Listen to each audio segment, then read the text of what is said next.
de forma que ele fique redondo, realmente circular, eu tenho que clicar, sair arrastando para depois apertar o shift. Então, dessa forma, é que o nosso círculo vai ficar realmente círculo e não elíptico. O que acontece? Se eu apertar o shift anteriormente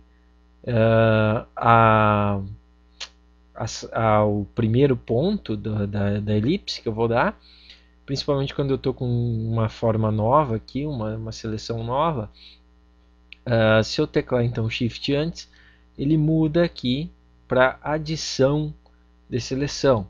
Então por isso que a forma aqui ela aceita qualquer forma elíptica ou circular, desde que eu ache essa forma circular. Para que eu adicione e a forma realmente seja circular, então eu tenho que mudar aqui primeiro, dar o meu primeiro ponto e aí teclar Shift. Então dessa forma é que eu vou conseguir mais um círculo perfeito. Mesmo vale aqui para subtração e para interferência ou intersecção. Tem outras opções aqui como feeder, que funciona como um esfumaçado em volta da seleção. A gente só vai ver isso se mover se fizer alguma edição com essa seleção, que agora nós não temos. Anti-alias ou anti-alias funciona como um redutor de serrilhado e ele funciona apenas para seções circulares, ou seja, se eu tiver aqui a seção retangular, meu anti-alias não funcionará. O meu feeder funciona normal. O estilo aqui, né, normal, mantendo o aspecto, a porcentagem ou mantendo o tamanho. Também isso vai alterar a forma do da nossa seleção. Então vamos ver o que acontece aqui. Ó. Se a gente pegar o comando move agora,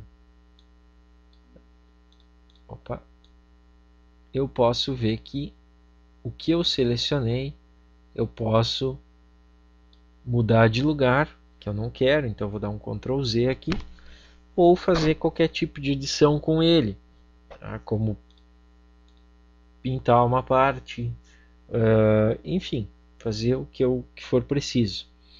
Se eu aplicar aqui, por exemplo, um feeder maior do que 1, vou botar aqui 45, seleção nova, o que vai acontecer? Quando eu for movimentar, a parte que está indo, ela tem um degradê nas suas bordas, né? E a parte que está ficando também é afetada com esse degradê, como se eu tivesse jogado um spray em cima da parte antiga e também da parte nova.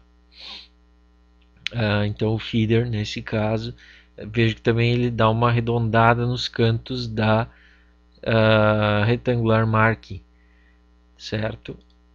Se eu apertar aqui o Fixed Ratio, eu vou ter o mesmo funcionamento do que a tecla Shift apertada.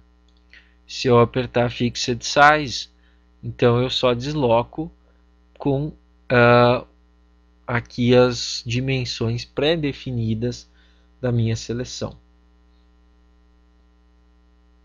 Aqui está me dando um aviso que os pixels são mais do que 50% selecionados.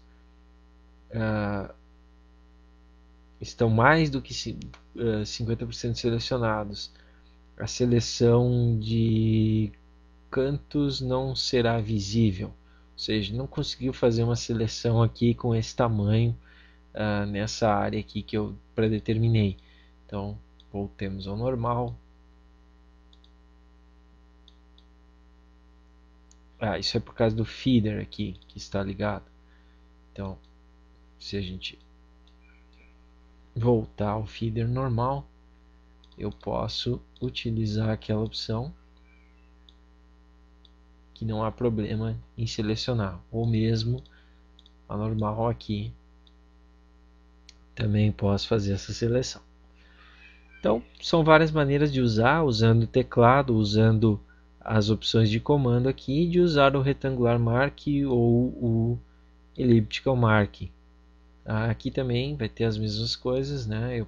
Eu mantenho a proporção, ou seja, circular, aqui estou subtraindo, ou um tamanho pré-determinado, como estou subtraindo, não aconteceu nada. Agora vou adicionar então, e aí eu posso fazer a edição que eu quiser nessa parte.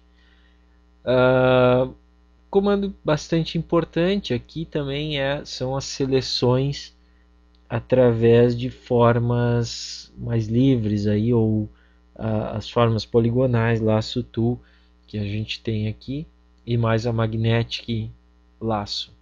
Então são as formas em laço, ou seja, vários pontos que vão determinando um caminho de seleção. O laço tool, ele é a mais livre delas, e eu tenho que desenhar aqui a minha forma ou através de mouse ou através de table ou tablet, mesa digitalizadora, enfim, que me permite um controle maior com o laço tool. Aqui eu posso fazer então uma seleção um pouco mais livre com o laço. Se eu usar o laço poligonal, eu então faço o caminho de pontos, e esse caminho de pontos ele